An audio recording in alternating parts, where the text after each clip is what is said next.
All my delight is in you, Lord. All of my hope, all of my strength.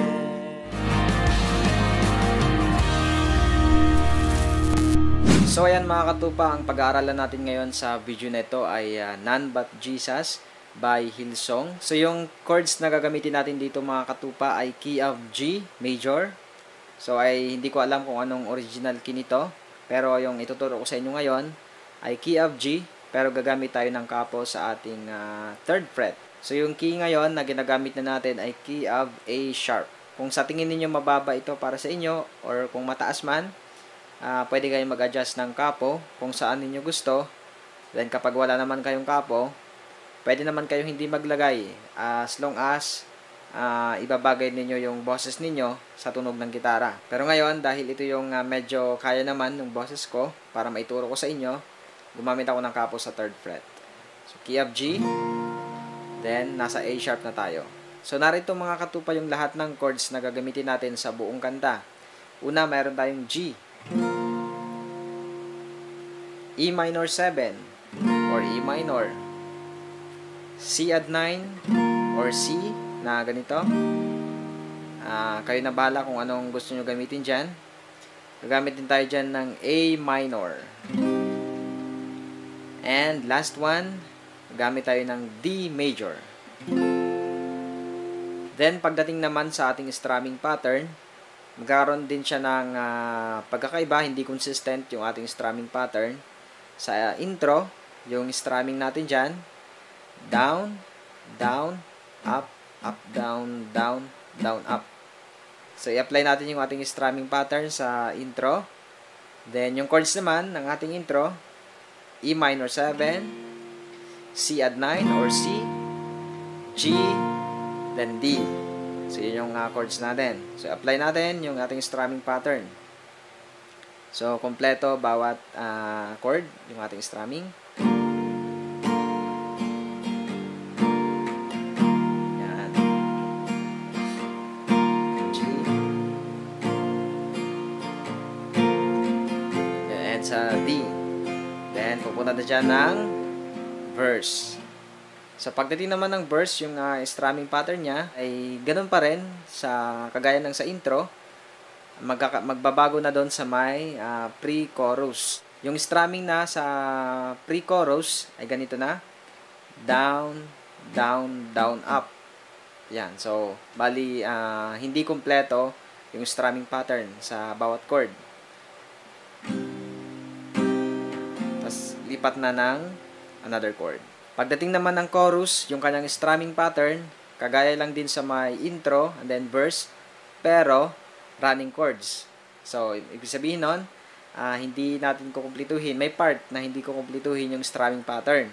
Pero, the same yung kanyang pattern. Madadaanan naman natin yung mamaya.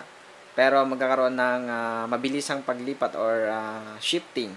So, running chords ang tawag doon. So, ngayon, simulan natin sa ating intro. Then, papasok tayo ng verse.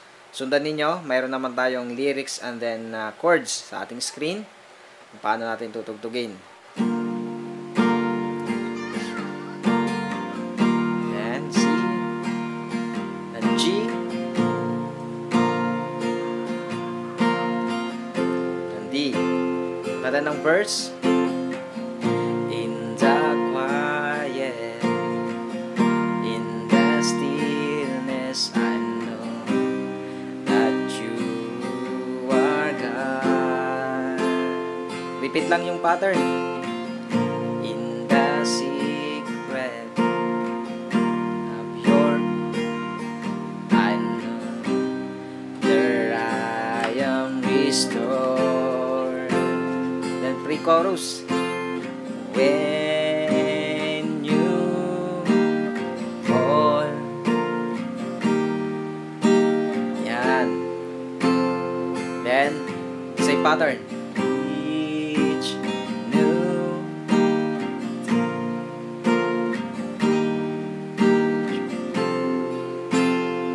chorus. Yan, stop muna tayo dyan. So, yan, ganon tugtugin dyan sa ating intro, verse, then pre-chorus. Sa chorus na tayo, pero before tayo mag-proceed mga katupa, kung gusto mo na maabangan yung mga susunod kong tutorials, kagaya nito, pindutin mo na yung subscribe button na nasa baba, ayan, tsaka yung bell notification, tsaka yung all, para siguradong updated ka sa mga bagong videos na ina-upload ko. At pakilike na rin mga katupa yung video na to, at kung may request kayo, mag-comment lang kayo sa baba. So, proceed tayo sa ating chorus. Daanan muna natin yung pre-chorus.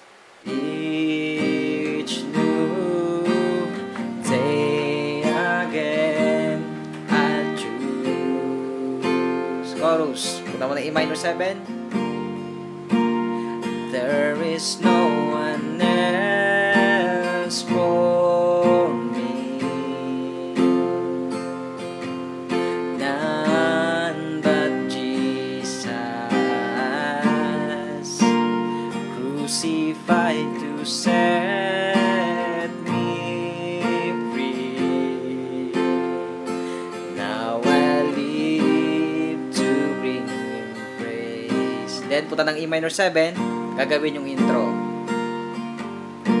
Continue.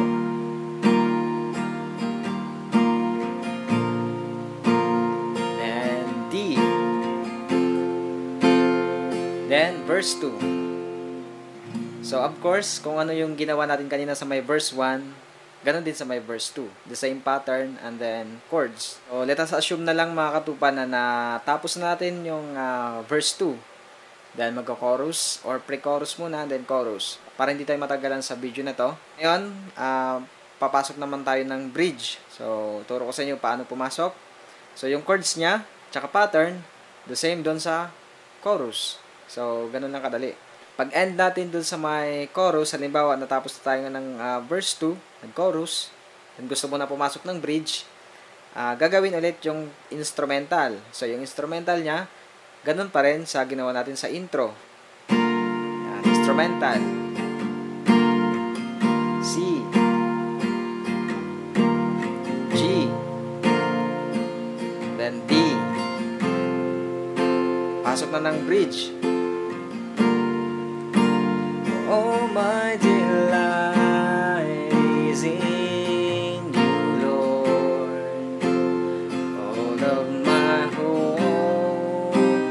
All of my strength, oh my delight is in you, Lord, forevermore.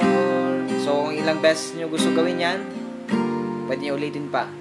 So ngayon mga katupa, magkaroon tayo ng play along para masundan niyo yung kabuuan ng kantang ito. So, dahil nga English yung kantang ito or international song, there will be a possibility na magkaroon tayo ng copyright claim kapag kinanta natin siya ng buo.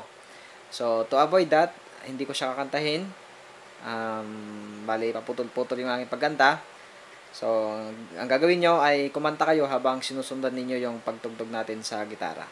So, let's start sa ating play along in 3, 2, 1. Be blessed mga katupa. Start.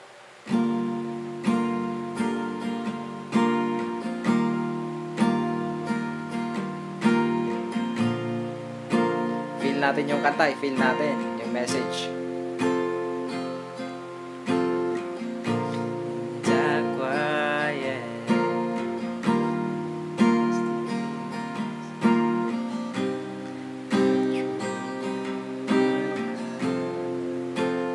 the secret, the secret.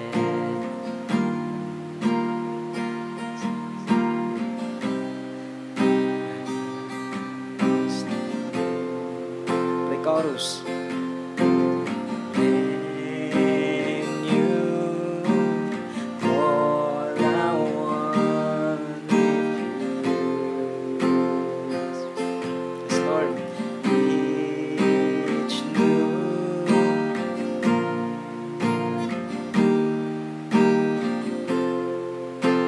chorus.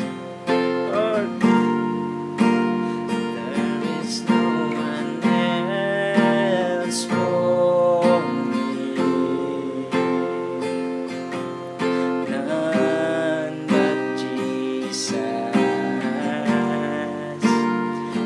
crucified to set me free.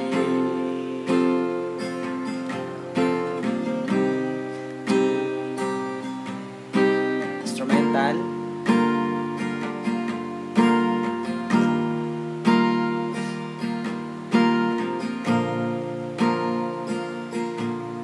And prepare sa pagpasok ng verse 2.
Instrumental, prepare sa my bridge.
Then, kung gusto nyo pa mag-chorus, kayo na bahala. So yan mga katupa, there is no one else for us, none but Jesus. Si Lord lang yung makapagpapasaya sa atin. The Lord Jesus Christ is our everything. I hope that you are blessed with this song mga katupa. Maraming salamat sa inyong panonood. God bless you. All the glory belongs to God.